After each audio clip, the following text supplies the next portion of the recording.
बाल मंदिर के इस YouTube चैनल पर आप सबका एक बार फिर से हार्दिक स्वागत है।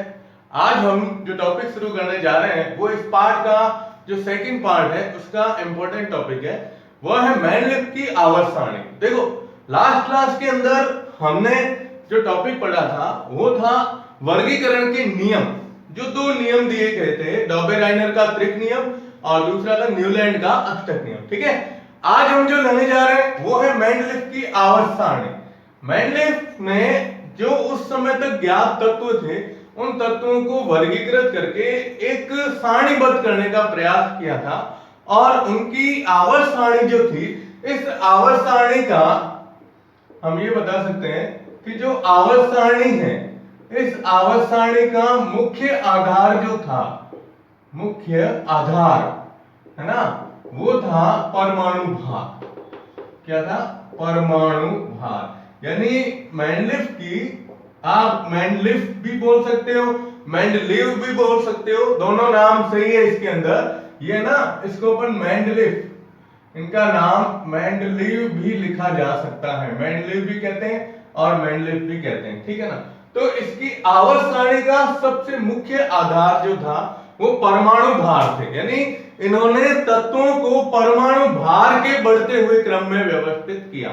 और इस आवर्त सारणी को पढ़ने के लिए पहले इन्होंने जो अपना एक नियम दिया था, ठीक है ना, ये नियम आपको याद रखना है।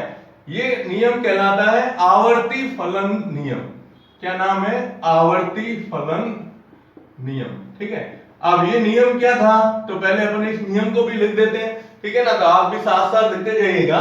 आवर्ती फलन नियम का मतलब होता है कि इस नियम के अनुसार, इस नियम के अनुसार तत्वों के, तत्व जो होते हैं उनके तत्वों के भौतिक एवं रासायनिक गुणधर्म, भौतिक और क्या लिखते हैं, रासायनिक गुणधर्म, उनके परमाणु भार के, किसके, बस ये लाइन ध्यान रखनी है, परमाणु भार के आवर्ती फलन होते हैं। क्या होते हैं? आवर्ती फलन होते हैं। ये इनका नियम था। अब आपको परीक्षा में सवाल क्या पूछेंगे? परीक्षा में सवाल ये पूछेंगे कि मेंडलीफ की आवर्त सारणी का नियम क्या है, या मेंडलीफ की आवर्त सारणी का आवर्ती फलन नियम लिखिए। तो ये सवाल भी आपको विशेष तौर पे ध्यान में रखना है कि मेंडलीफ की आवर्त सारणी का नियम या मेंडलीफ की आवर्त सारणी का मुख्य आधार ये क्या होता है। तो मेंडलीफ की आवर्त सारणी का मुख्य आधार क्या है? परमाणु भार। ठीक है, अब ये वर्ड आ रहा है आवर्ती फलन। अब आप सोच रहे होंगे कि ये क्या है। तो आवर्ती फलन का मतलब होता है कि एक निश्चित अंतराल के बाद गुणों में पुनरावृत्ति होना। देखो, आवर्ती फलन का मतलब, अब यहां ये लिख सकते हैं, अर्थात एक निश्चित अंतराल के बाद, निश्चित अंतराल के बाद समान समान गुणों में पुनरावृत्ति होना। समान गुणों में क्या होना? पुनरावृत्ति। यानी गुण जो होते हैं वो आगे पुनरावृत्ति होना।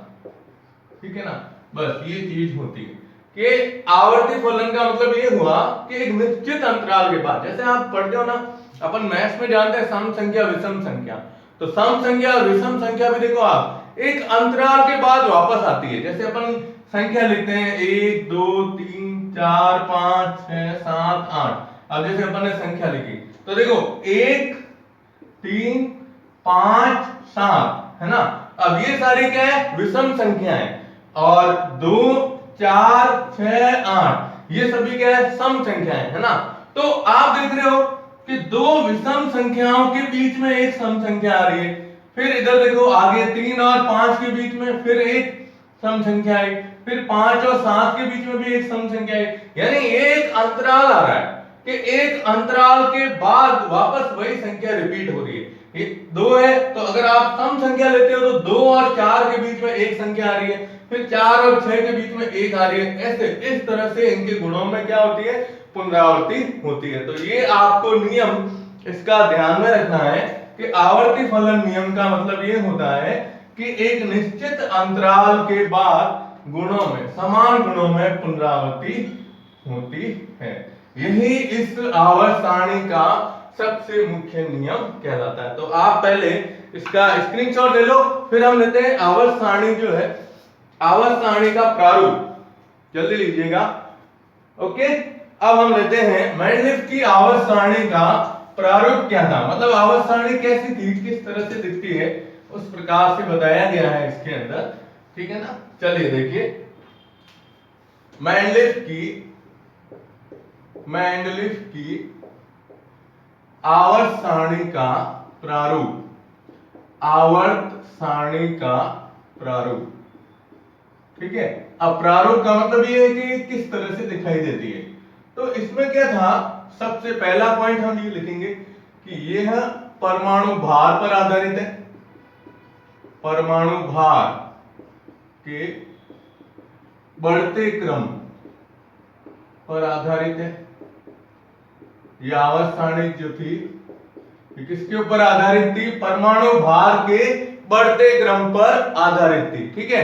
अब मेन पॉइंट आता है दूसरा कि आवर्त सारणी में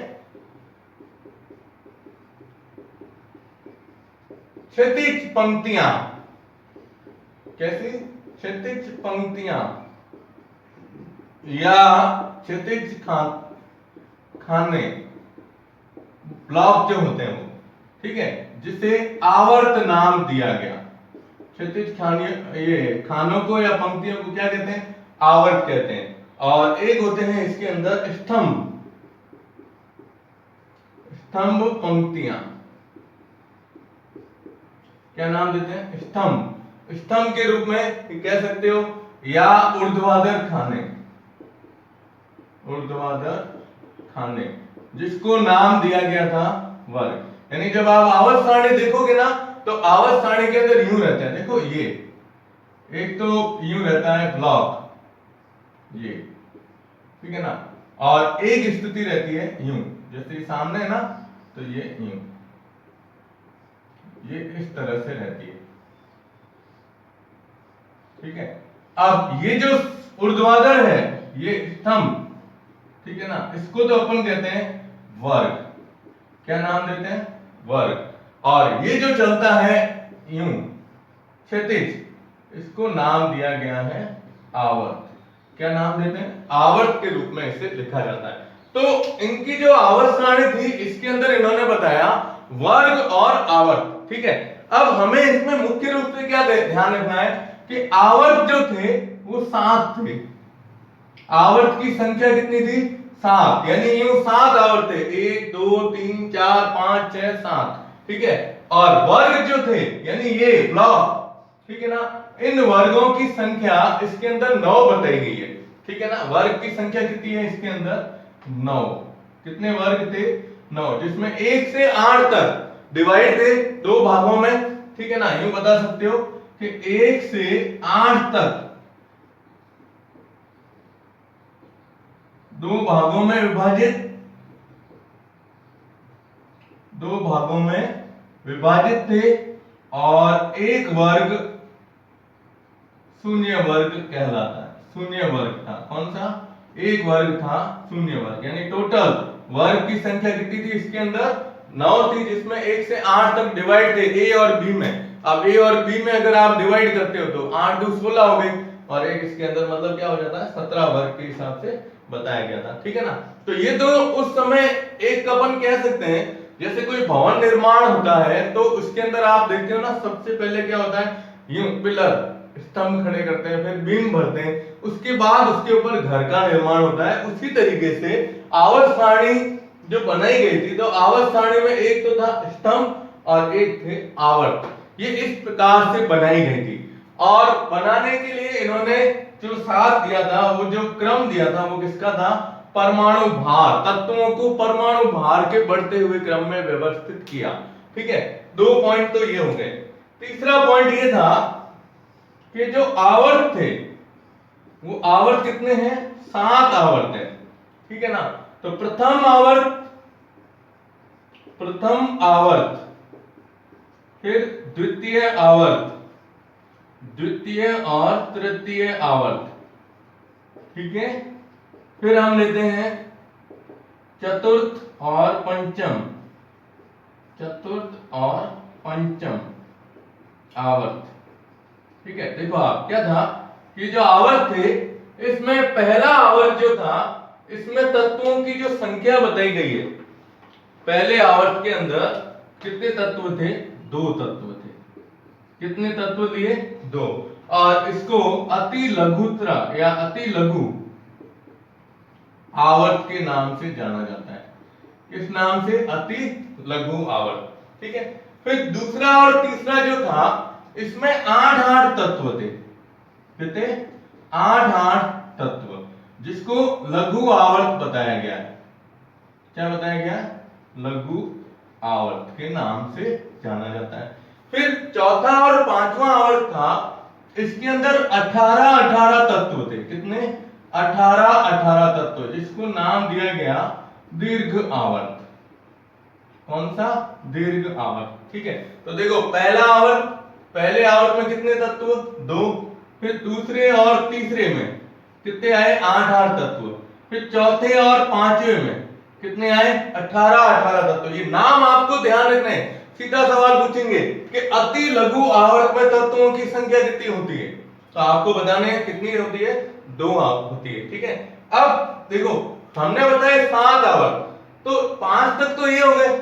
अब षष्ठ आवर्त, षष्ठ आवर्त या हम कह सकते हैं छठा आवर्त। कौन सा? छठा। तो छठे आवर्त में तत्वों की संख्या थी कितनी? 32 तत्व थे। कितने तत्व थे? 32। और सातवां आवर्त जो था, सातवां आवर्त ये अपूर्ण था, ये अपूर्ण था। वैसे इसमें तत्वों की संख्या अपन कह सकते हैं खाली था, ये अपूर्ण आवर्त के नाम से जाना जाता है। और जो 32 तत्वों वाला छठा आवर्त है, इस छठे आवर्त को अति दीर्घ आवर्त के नाम से जाना जाता है। किसको? छठे आवर्त को नाम दिया गया है अति दीर्घ आवर्त। और अपूर्ण आवर्त था सातवां, जिसके अंदर 19 तत्व ही थे। और फिर होना चाहिए था 32 तत्व, लेकिन 19 तत्व उस समय ज्ञात थे। कितने थे? 19 तत्व।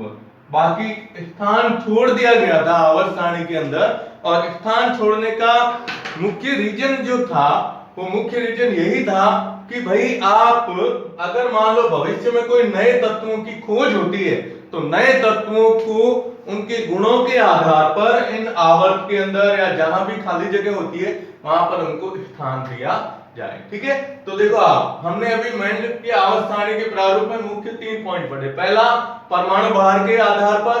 दूसरा, आवर्त सारणी में क्षैतिज पंक्तियां जो होती है यूं चलते हैं अपन, जिसको आवर्त नाम दिया गया, उसमें संख्या कितनी थी? 7, ठीक है। स्तंभ या पंक्तियां या ऊर्ध्वाधर खाने यूं होते हैं, जिसमें कितनी थी? 9, जिसमें 1 से 8 तक 2 भागों में, और एक था शून्य वर्ग। शून्य वर्ग का मतलब ये था कि उस समय अक्रिय गैसों की खोज नहीं हुई थी। आपने नाम सुना होगा हीलियम नियॉन का नाम, आर्गन गैस का नाम सुना है, जो अपन ने पहले परमाणु विन्यास में लिया था, इलेक्ट्रॉनिक विन्यास में। तो वो गैसों की खोज उस समय मेंडलिव के समय नहीं हुई थी, लेकिन फिर भी उसने एक वर्ग जोड़ दिया अपनी आवर्त सारणी के अंदर, इसीलिए कि उसने कहा कि भविष्य में जब इन गैसों की खोज होगी तो इन गैसों को वहां उस वर्ग के अंदर स्थान दिया जाए, इसीलिए ये नाम दे दिया था, शून्य वर्ग के नाम से जाना जाता है, ठीक है।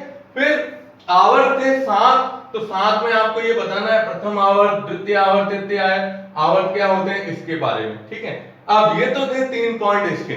अब चौथा पॉइंट ये था, चौथा और पांचवा 2 पॉइंट है इसके प्रारूप के अंदर, ठीक है। तो आप पहले इसका स्क्रीनशॉट ले लो जल्दी। ओके, अब देखो चौथा पॉइंट ये था कि जो छठा और सातवां आवर्त है, ठीक है ना, छठा और सातवां ये आवर्त जो थे, इन आवर्त में 14 तत्वों को आवर्त सारणी के बाहर स्थान दिया गया था। ये आपको ध्यान में रखना है। कितने पॉइंट हुए? चौथा। अब चौथा पॉइंट कहता है छठे 6 और 7वें आवर्त के 14 तत्वों को आवर्त सारणी के बाहर, आवर्त सारणी के बाहर अलग से स्थान दिया, अलग से या अलग रखा गया, जिन्हें लैंथेनॉइड, क्या नाम आता है, लैंथेनोइड, लैंथेनॉइड और एक्टिनॉइड, कौन सा, एक्टिनॉइड श्रेणी के तत्व कहा जाता है। अब ये सारे लैंथेनॉइड और एक्टिनॉइड श्रेणी के तत्व कहलाते हैं, इनको आवर्त सारणी के बाहर स्थान दिया गया था, ठीक है। और पांचवा ये बताया कि आवर्त में बाएं से दाएं जाने पर, बाएं से दाएं जाने पर गुणों में परिवर्तन, क्रमिक परिवर्तन होता है, क्रमिक क्या होता है, परिवर्तन होता है, लेकिन एक ही वर्ग के सभी तत्वों के गुण, सभी तत्वों के गुण क्या होते हैं, समान होते हैं। ये इन्होंने कहा था कि जब आप आवर्त में बाएं से दाएं चलोगे, तो आवर्त में बाएं से दाएं जाएंगे तो तत्वों के गुणों में कुछ ना कुछ क्या होता है, परिवर्तन होता जाएगा। लेकिन अगर अपन एक ही वर्ग में ऊपर से नीचे चलेंगे तो उनके गुणों में क्या होती है, समानता पाई जाती है। तो ये आपको इसके प्रारूप के अंदर मुख्य रूप से बताना है। और फिर हम इसके बाद लेते हैं इसकी कुछ विशेषताएं थी, और फिर आएगा इसके दोष, ये तो होते ही है ना। तो आप पहले इसका स्क्रीनशॉट ले लो, फिर हम लेते हैं इसकी विशेषताएं। आवर्त सारणी, मेंडलिव की आवर्त सारणी की मुख्य रूप से विशेषताएं, ठीक है, और दोष। ओके, चलो अब हम लेते हैं आवर्त सारणी की विशेषता, ठीक है ना। ये आपको थोड़ा सा अलग से बता रहा हूं पॉइंट, ताकि समझ, लिखने में, याद करने में प्रॉब्लम नहीं हो, ठीक है। तो फिर हम लेते हैं आवर्त सारणी की, आवर्त सारणी किसकी पढ़ रहे हैं अपन, मेंडलिव की। तो आवर्त सारणी की विशेषताएं, विशेषताएं, सबसे पहली विशेषता ये थी, देखो सबसे पहली जो विशेषता थी कि उस समय जो तत्व ज्ञात थे उन सबको वर्ग के रूप में लिखा गया। मतलब देखो ये पहली विशेषता ये थी कि उस समय के ज्ञात तत्वों को, ज्ञात तत्वों को, ज्ञात तत्वों में से समान गुणों वाले तत्वों को, ये याद रखना, समान गुणों वाले तत्वों को एक ही वर्ग में रखा गया। अब ये सबसे बड़ा पॉइंट था कि जो तत्व ज्ञात थे उसमें जो समान गुण वाले तत्व थे उनको इन्होंने एक ही वर्ग में स्थान दे दिया। अब हमें किसी भी तत्व के बारे में जानकारी लेनी है तो आप क्या करो, उस वर्ग को देखो, वर्ग के अंदर जितने भी गुण है वो तत्व है, उन सब तत्वों के गुण पढ़ोगे तो पहले के आपको ये अंदाजा हो जाएगा कि ये पहले वर्ग का तत्व है या 15वें वर्ग का तत्व है या 16वें वर्ग का तत्व है। तो उस वर्ग, ये 1 से 8 थे, एक जैसे 8वां वर्ग है या 7वां वर्ग है या 6वां वर्ग है, तो उस वर्ग के अंदर हमें पता है कि ये तत्व इस वर्ग का है, तो आसानी से पता चल जाएगा कि इसके अंदर ये गुण पाए जाते हैं, क्योंकि सभी तत्वों के गुण क्या बताए गए, समान बताए गए। तो समान गुणों वाले तत्वों को एक ही वर्ग में इन्होंने रखा था, सबसे बड़ी चीज इसकी यही थी, ठीक है ना। दूसरा पॉइंट ये था कि अनुमानित, जैसे अपन ने कहा ना कि इन्होंने आवर्त सारणी के अंदर रिक्त स्थान रखे थे और कुछ अनुमानित तत्व बताए, ठीक है। जैसे अपन इसमें लेते हैं कि अनुमानित तत्व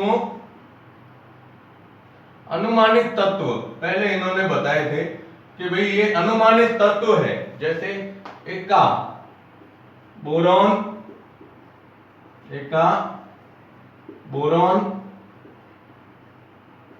एका एल्यूमिनियम, एका एल्यूमिनियम, और फिर नाम दिया एका, ये आ गया बोरॉन, एल्यूमिनियम, ठीक है, और सिलिकॉन, क्या नाम था, सिलिकॉन।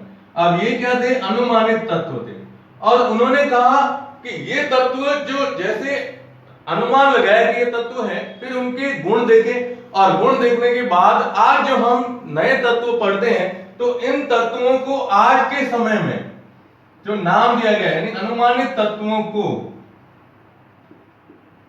आज के समय में निम्न नाम से जाना जाता है। पहले ये तीनों थे अनुमानित तत्व। कौन से हैं? अनुमानित तत्व। और आज के समय में जो इनको नाम दिया गया है वो आपको ध्यान रखना है। तो एका बोरॉन ये जो था इसको नाम दिया गया स्कैंडियम। याद है परमाणु क्रमांक संख्या कौन सा था? 21 Sc स्कैंडियम। ठीक है। फिर एका एल्यूमिनियम इसको इन्होंने नाम दिया गैलियम, जो आज के समय में गैलियम के नाम से जाना जाता है, Ga गैलियम। ठीक है। और एक का सिलिकॉन है, इसको नाम दिया गया था, आज के समय में जाना जाता है किसके नाम से? जर्मेनियम धातु के नाम से। ये जर्मेनियम उपधातु है। गैलियम अपन ने पढ़ा है ना कि जैसे पारा है जो कमरे के ताप पर द्रव अवस्था में पाया जाता है, उसी तरीके से गैलियम धातु जो होती है ये भी क्या होती है? कमरे के ताप पर ही पाई, मतलब कमरे के ताप पर द्रव अवस्था में पाई जाने वाली धातु है। मतलब बोतल के अंदर रहेगी तब ठोस है, जैसे आपने उसका ढक्कन खोला, हथेली में ली, हथेली में लेते ही ये सीधी क्या हो जाती है? द्रव अवस्था में परिवर्तित हो जाती है। तो ये दो मुख्य रूप से, ये पहले अनुमानित था, अनुमान के पहले ये अनुमान लगाया मेंडलिफ ने, और फिर इसके नए तत्वों को खोजने में मतलब प्रोत्साहन मिलता है, तो वो नए तत्व इस प्रकार से इनके आधार पर ये नाम दिए गए थे। ठीक है। तो ये इसके अंदर मुख्य रूप से ये आपको 2 पॉइंट ये ध्यान रखने। तीसरा पॉइंट इसका ये है कि इन्होंने कहा कि संयोजकता जो होती है, तत्व की संयोजकता है ना, वो वर्ग संख्या के समान होती है। वर्ग संख्या के क्या समान होती है। यानी आप इनका कहना ये था कि जैसे मान लो वर्ग संख्या 3 का तत्व है, तो उन वर्ग संख्या 3 आते ही इसका मतलब उस तत्व की संयोजकता 3। पहला वर्ग है तो उसकी संयोजकता 1, दूसरा है तो 2। इस प्रकार से इन्होंने बताया था मेंडलिफ ने कि जो तत्व की संयोजकता है वो उसकी वर्ग संख्या की क्या होती है? समान होती है। ठीक है ना। तो ये मुख्य रूप से इसमें आपको 3 इसकी विशेषताएं, हम इसको क्या बोलते हैं? विशेषताओं के नाम से जानते हैं। ठीक है। और चौथा पॉइंट था परमाणु भार का सही निर्धारण करने में सहायता मिलती है। परमाणु भार के सही निर्धारण में सहायक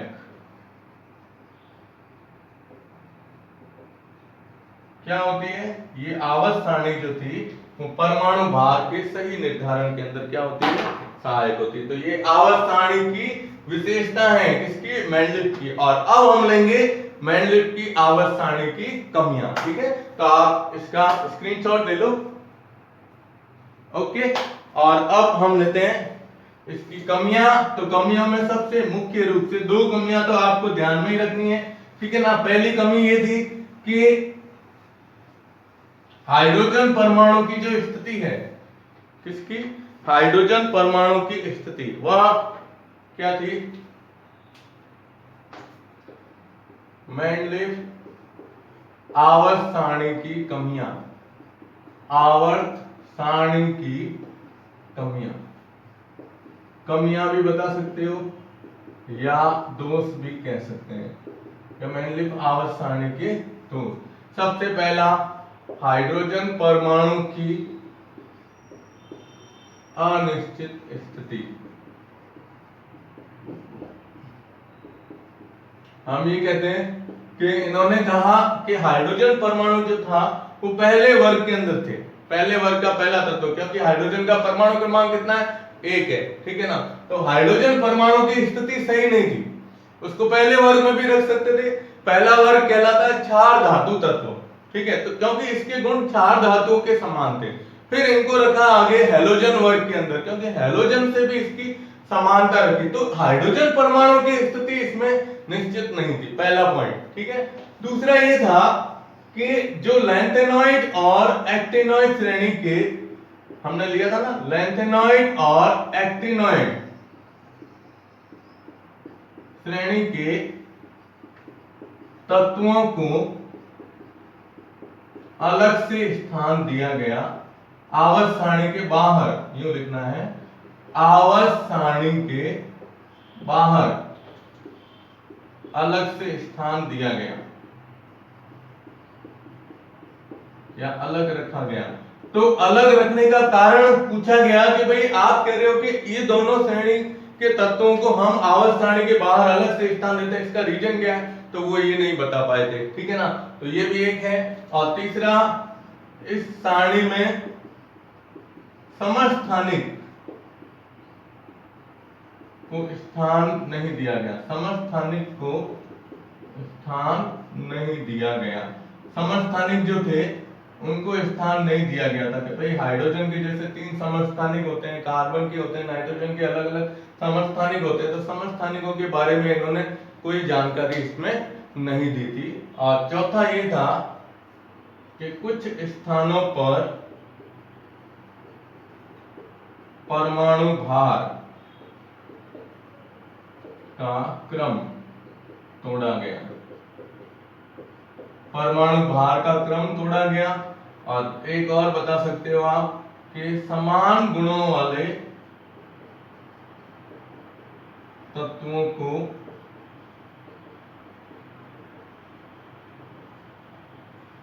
अलग अलग वर्ग में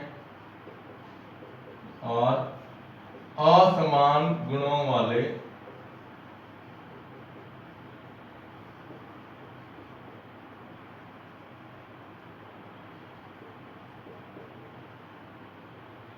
कुछ तत्वों को एक ही वर्ग में रखा गया।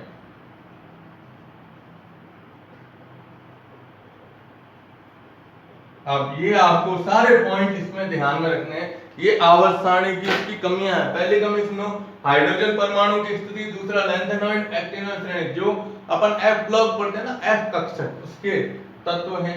आवर्त सारणी में समस्थानिक और परमाणु भार का क्रम तोड़ा गया। जैसे आयोडीन का, और इसका उदाहरण दिया गया है टेल्यूरियम का। तो उसमें आयोडीन का परमाणु भार कम है, टेल्यूरियम का ज्यादा है। तो यूं उल्टा होना चाहिए, आयोडीन को पहले लाना चाहिए, टेल्यूरियम को बाद में लाना चाहिए, लेकिन वो स्थिति नहीं, इन्होंने साफ नहीं बताई। फिर कहा समान गुणों वाले तत्वों को अलग अलग वर्ग में रख दिया और असमान गुणों वाले तत्वों को एक साथ मिक्स कर दिया। तो ये इस आवर्त सारणी की मुख्य कमियां हैं, ठीक है ना। तो आप इसका स्क्रीनशॉट ले लो। ओके, तो हमने आज पूरी ये आवर्त सारणी के बारे में थोड़ी सी जानकारी ली, जिसका इसका मेंडलिफ का नाम था DI मेंडलिफ, या इसको कहते हैं, इनका पूरा नाम है दामित्री या दमित्री या दामित्री इवानोविच मेंडलिफ, जो 1869 में इन्होंने अपनी आवर्त सारणी दी थी। और इसकी आवर्त सारणी का मुख्य आधार परमाणु भार था। अब नेक्स्ट क्लास के अंदर अपन पढ़ेंगे, ध्यान रखना आप रेगुलर पढ़ते रहना, क्योंकि नेक्स्ट पॉइंट अपना है आधुनिक आवर्त सारणी, दीर्घ आवर्त सारणी, या हेनरी मोजले के द्वारा आवर्त सारणी दी गई थी, जो बहुत ही विस्तृत रूप है आवर्त सारणी का। ठीक है, धन्यवाद।